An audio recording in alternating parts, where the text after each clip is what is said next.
Você vai ouvir agora Assuntos da Comunidade. Assuntos da Comunidade.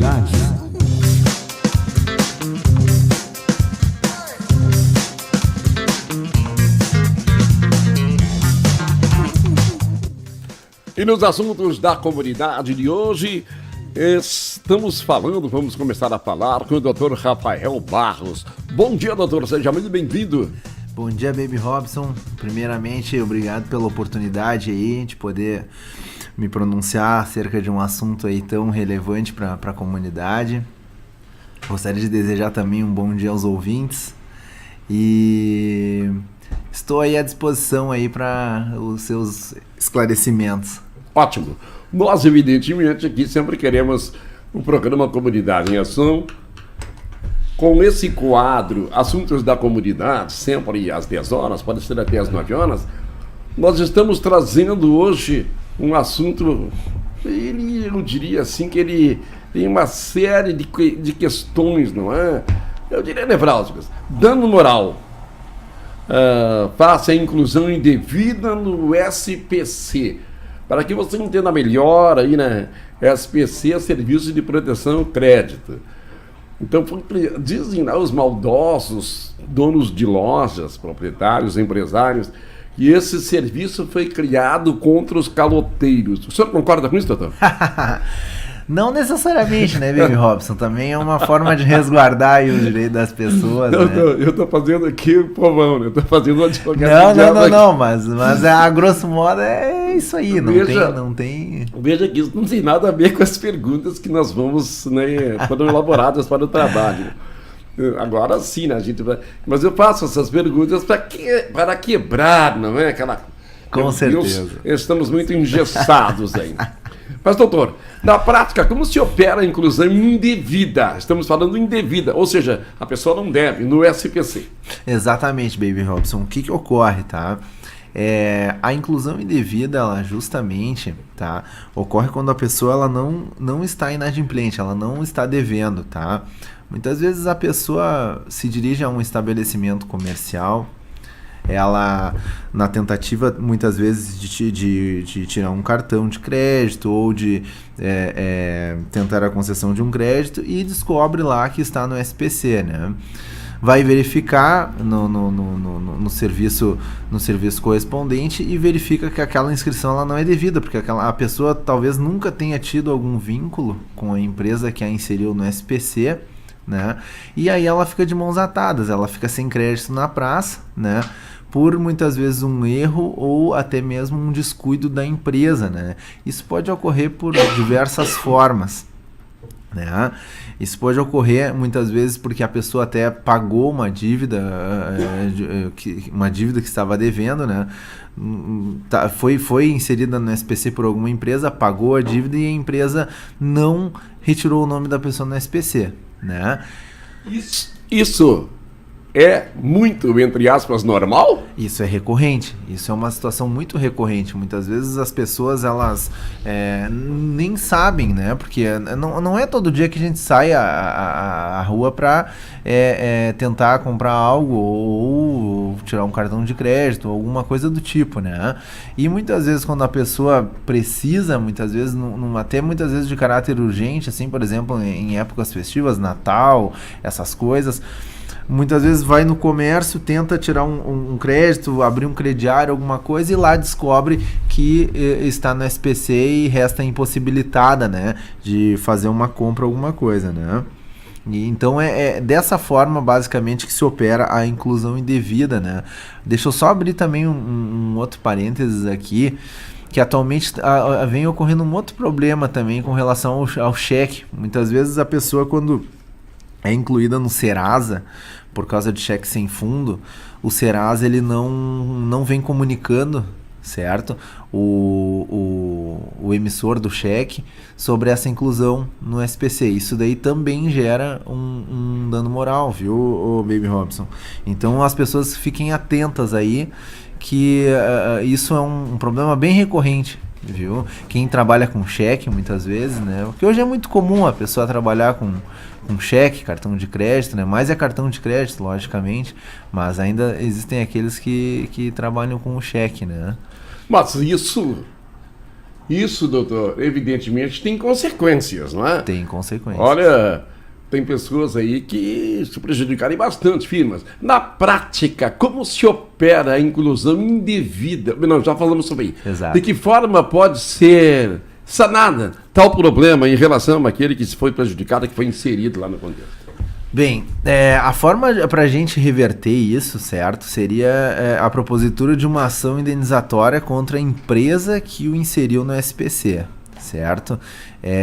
Porque a única forma de conseguir mesmo reverter essa situação é dessa forma, tá? Não tem assim, como muitas vezes a gente descobre que está no SPC por algum motivo, por uma empresa de forma indevida, entra em contato com a empresa, né, Baby Robson?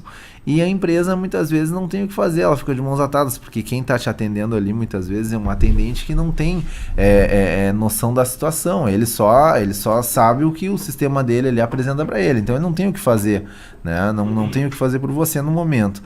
Ocorre daí que o único meio de reverter essa situação é a propositura de uma ação indenizatória, tá? Com pedido de exclusão do nome do SPC. Aí eles se mexem.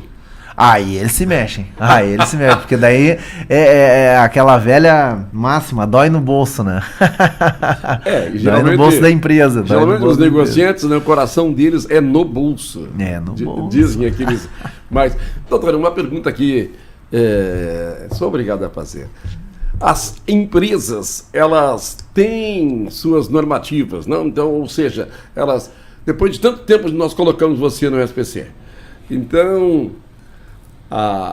recebe-se muito das empresas de telefonia.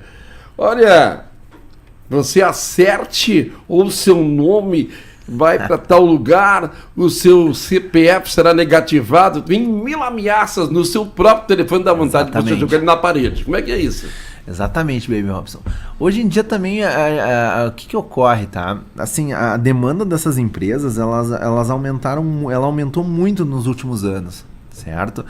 Houve uma expansão do mercado, né? Das atividades mercantis nessa seara aí, né?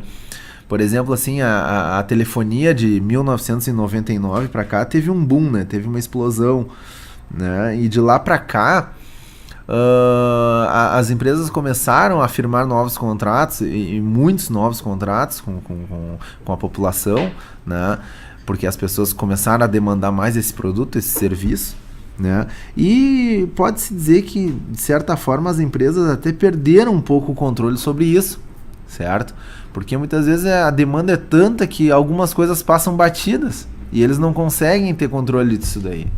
E muitas vezes, numa dessas, é o teu nome que está indo pro SPC de forma indevida. Entendeu? De uma maneira assim incorreta, que não deveria, ou talvez não houve uma atualização nos cadastros, entendeu? Por exemplo, a pessoa pagou e não foi atualizada na base de dados da empresa.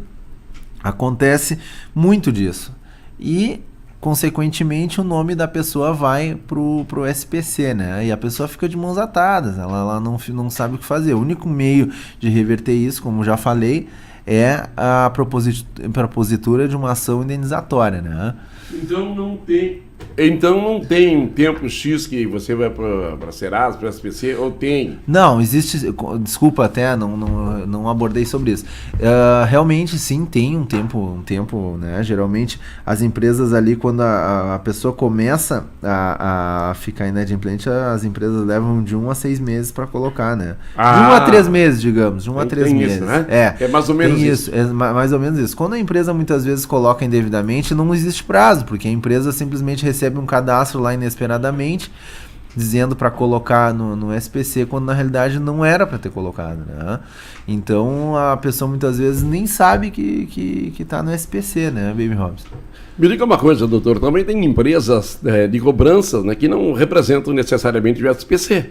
Sim, sim, essas empresas de cobrança, elas, em sua grande parte, em sua grande maioria, elas são terceirizadas, né, das empresas que inserem a pessoa no SPC. Por exemplo, vamos dar um exemplo aqui, a Vivo, por exemplo, contrata um escritório lá que tem um call center que fica fazendo as cobranças, né?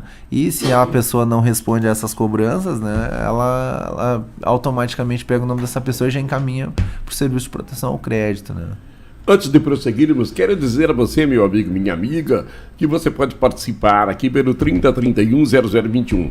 Pode colocar também a sua opinião aí no WhatsApp no 8926-2337, tá? Sobre o que estamos falando agora. E coloca aí para nós aí o que é que você pensa. Por favor, não me venha com desaforos aí que eu não coloco você no ar. Continuando, doutor Rafael, em média, quanto tempo leva para ocorrer a retirada do nome do SPC, ou Serasa? Certo, Baby House. O que ocorre, tá? Quando a gente ajuiza uma ação dessa natureza, tá? A gente faz um pedido liminar, tá? Que é um pedido de urgência para retirada do nome do consumidor do SPC, certo? Em geral, a pessoa que entra com essa ação aí, né, ela precisa com urgência do seu nome limpo, né? Então a gente faz o possível para que isso ocorra dentro de 4 a 5 dias assim que é ajuizada a ação, né?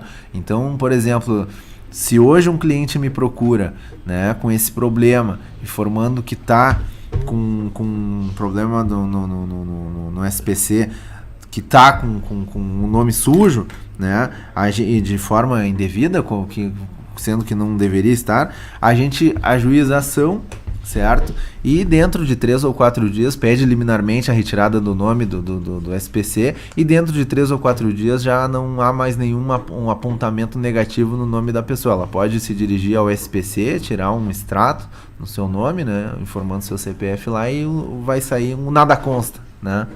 Mas, doutor, pois não. Suponhamos, vamos aqui nos colocar, vamos fazer isso aí na prática. Eu estou, vamos dizer, endividado. Aí eu procuro o seu escritório. Aí você vai fazer isso aí. Mas eu tenho que pagar primeiramente a conta ou não?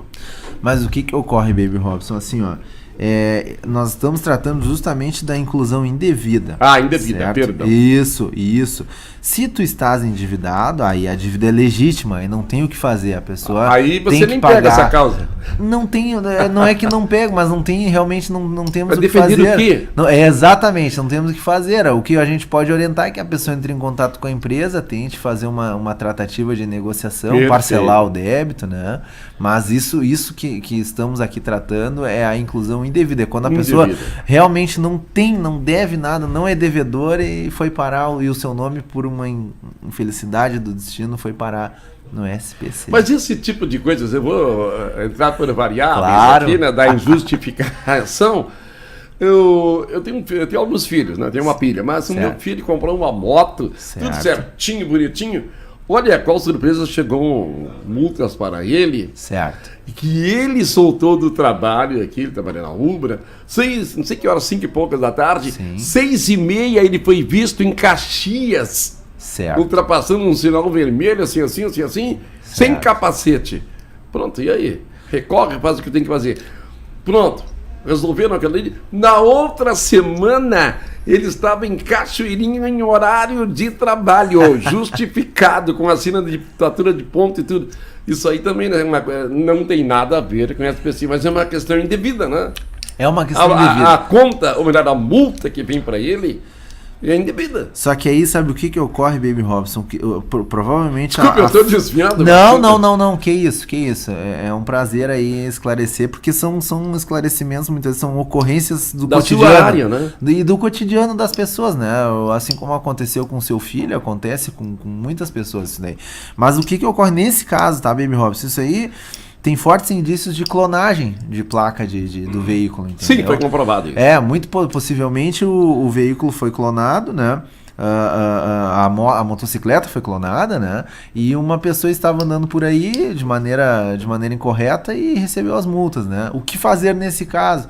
né? As multas que no caso, o detentor, o real proprietário do bem levou, né? Elas podem ser revertidas sim, tá? Por meio judicial, né? Informando que, logicamente que tem todo um procedimento, a pessoa quando recebe essas multas já tem que dar uma ocorrência policial, já tem que prestar uma ocorrência policial imediatamente, para informar que aquelas multas ali não eram devidas, já vista que a pessoa naquele momento estava trabalhando ou estava em alguma outra cidade, né? Aí a pessoa já prestando essa ocorrência policial, em seguida leva-se o caso à esfera judicial, né? A gente ajuiza uma ação para poder dar baixas nessas multas aí, né? Sem que haja prejuízo para o proprietário do bem, né? No caso da motocicleta, né? Bem, vamos retomar aqui, vou deixar a motocicleta para lá. Como se justifica o dano moral neste tipo de demanda, doutor Rafael? Tá. Assim, Baby Robson, o dano moral nesse tipo de demanda, quando tratar-se de inclusão indevida, o dano moral é presumido, tá? Por que presumido? A pessoa, ela, pelo simples fato de estar com o nome sujo, né, estar com o nome no SPC, já é um motivo para causar-lhe um abalo moral, né, lhe deixar instável, lhe deixar com isso causa um certo infortúnio na vida das pessoas, né, saber que tá com o nome sujo. Quando né? nós devemos, já nos causa uma grande preocupação. Imagine não devendo. Imagina não devendo. Imagina tá com o nome sujo sem ter contribuído para isso, né? É uma causa que realmente causa muito estresse, muito desconforto. Mexe muito com o emocional, né? Mexe muito com o emocional, com certeza, né? Porque a pessoa, ela fica... para muitas pessoas é uma vergonha, né? É uma situação, assim, inaceitável. Então... isso é realmente uma situação que causa estresse, causa um descontrole emocional. Doutor Rafael, existe algum requisito preponderante para o ajuizamento deste tipo de demanda? Sim, Baby Robson, o que ocorre, tá? Digamos assim, eu sou devedor da loja X, certo? E a loja Y me colocou no SPC sem eu ser devedor, sem eu nunca ter tido um vínculo com essa loja Y, tá? Então eu tenho duas inscrições no SPC, uma pela loja X, outra pela loja Y, certo? A inscrição da loja X, ela é devida, porque eu realmente devo, né? Não tenho o que fazer, se a gente for a juízo averiguar essa dívida, vamos ver lá que tem contratos assinados por mim, né? Ou algum eventual outro documento que comprove a legitimidade dessa dívida, tá? E a loja Y me colocou no SPC sem eu estar sem eu ser devedor, tá? O que ocorre nesses casos, tá, Baby Robson, não gera o direito de indenização, tá? Porque a pessoa já está com o nome sujo, né? O direito de indenização, ele só é devido quando a pessoa não tem o nome sujo na praça, né? Se a pessoa realmente descobriu que ela está negativada no SPC por causa de um apontamento que é indevido, aí sim. Agora, se eu já sou um devedor de outras lojas, eu já tenho outras inscrições no SPC, e aí me aparece mais uma de forma indevida, isso não gera dano moral. A única coisa que a gente pode fazer é buscar algum meio judicial para tentar desconfigurar esse registro, né? Para tentar baixar esse registro. Mas dano moral, indenização por dano moral acaba não sendo devida, acaba não sendo possível. CSFM, bom dia. Bom dia, David. Tudo bem? Tudo bom, dona Vera? Tudo bom. A senhora está ouvindo o doutor Rafael Barros, aí? Eu queria fazer uma perguntinha para ele aí. Claro, fique à vontade. Tá bom, então. Pode perguntar. Oi. Pode perguntar. Oi, é o seguinte assim, eu queria saber se uma pessoa, eu acho que eu estou muito perto do rádio, pode botar, não, botou a casa, o que ela tem de pertence no nome de um sobrinho, e tendo 3 filhos que são herdeiros.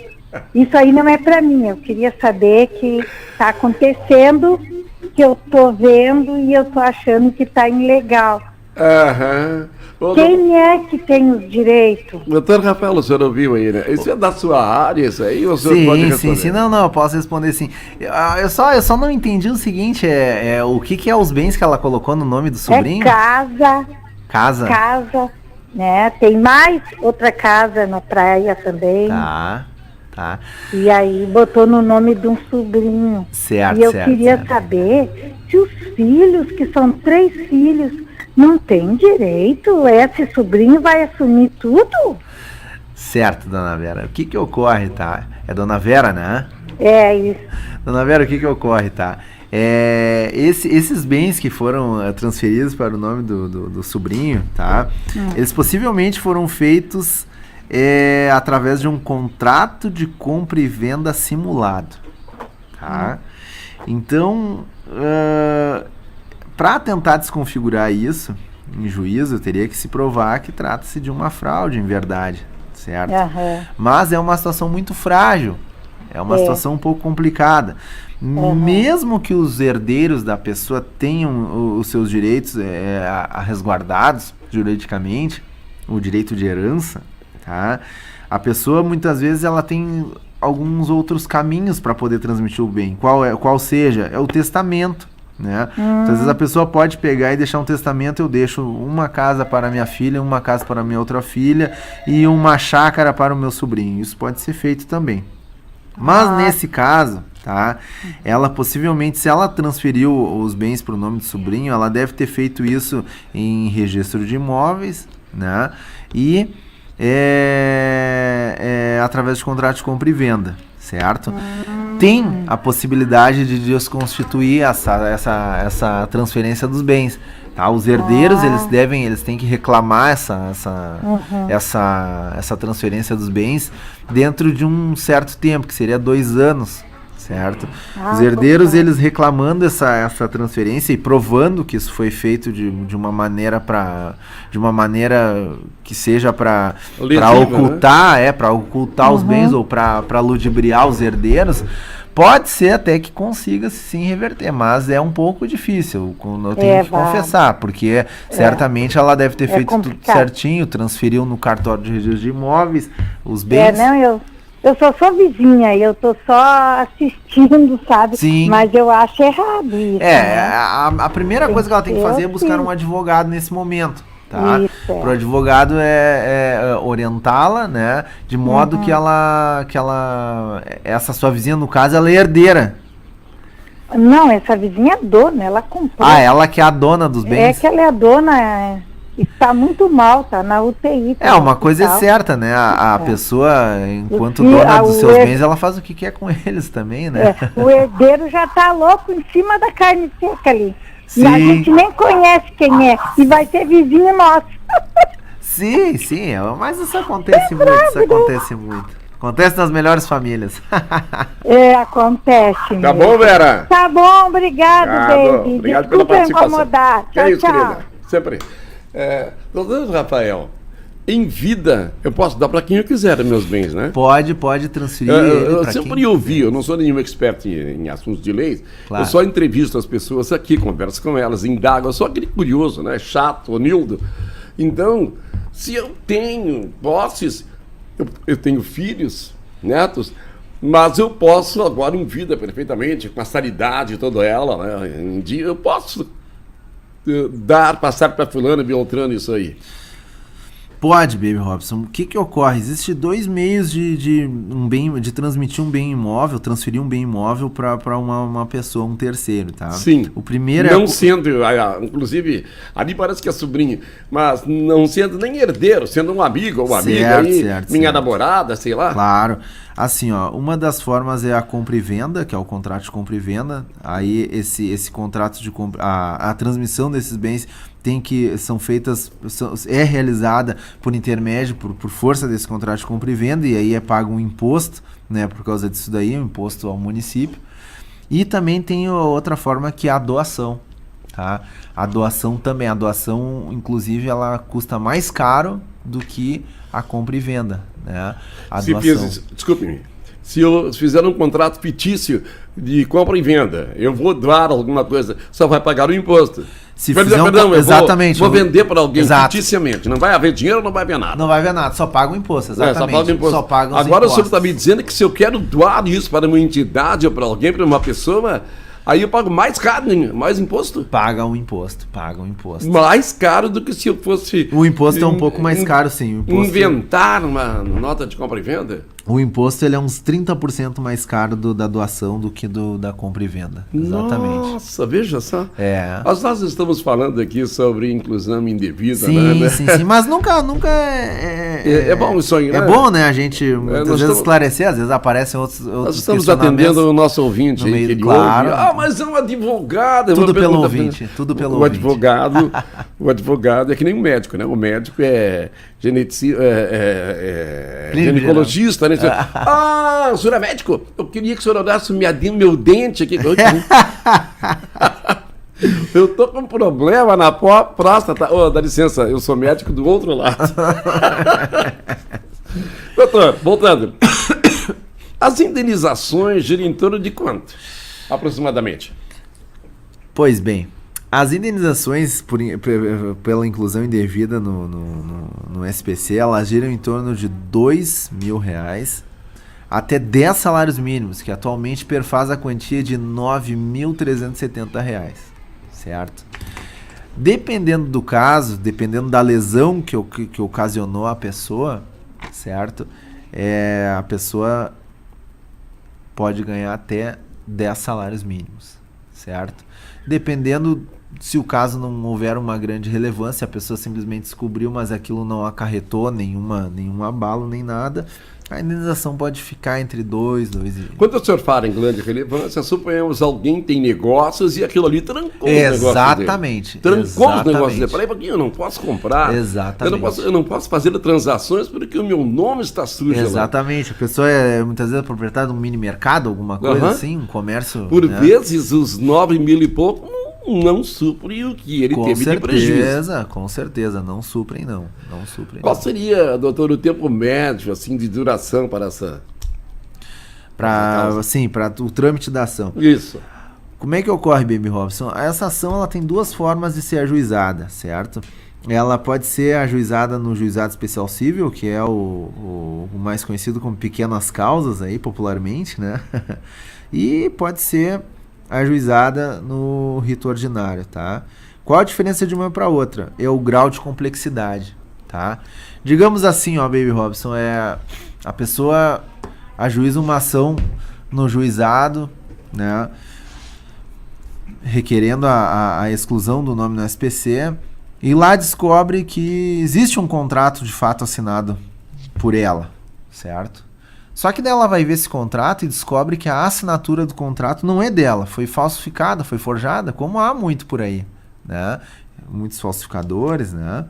E essa ação daí ela não poderá tramitar nas pequenas causas, ela deverá tramitar no rito ordinário e isso levará um pouco mais de tempo, certo? Nas pequenas causas, uma ação desta natureza ela pode levar até 10 meses, 1 ano e 2 meses, no máximo, para se resolver. No rito ordinário, ela pode levar de 1 ano a 3 anos para se resolver. Qual é o montante que as pequenas causas aceitam podem arbitrarem? Minha causa é de 10 mil, de 20 mil, 15 mil, até quanto as pequenas causas?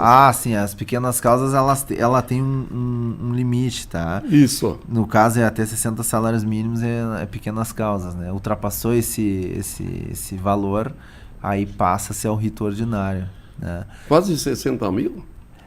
Por aí, quase 60 mil, dá R$937 o salário mínimo hoje, né? 60 salários. E aí, quando ultrapassou essa quantia, aí passa a ser o rito ordinário, né? Mas a pequenas causas é bem eficaz para resolver esse tipo de problema, tá? Com certeza. Doutor Rafael Barros, a propositura deste tipo de demanda está condicionada à contratação de advogado? Depende da situação, meu irmão. Como eu anteriormente mencionei, certo?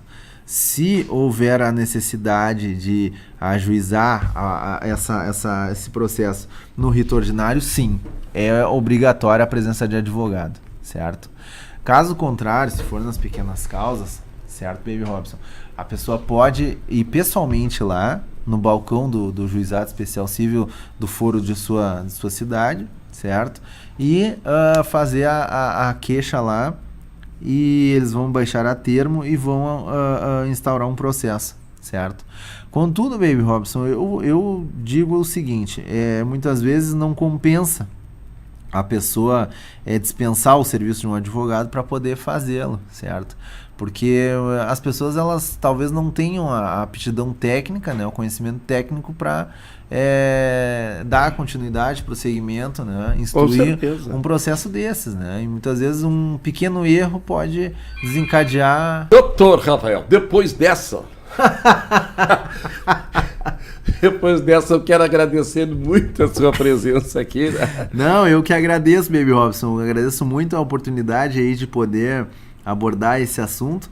Gostaria também de deixar um telefone aqui, quem porventura necessite de meus serviços, né? Claro. Eu só a título de conhecimento, o meu escritório ele fica localizado no centro de Porto Alegre, certo? Na rua General Andrade Neves, número 100, sala 1002, certo? Nosso telefone é 3072-5001. 3072-5001. Quem ligar e disser que ouviu na rádio e obteve conhecimento dos nossos serviços através da Rádio CS aqui, certo?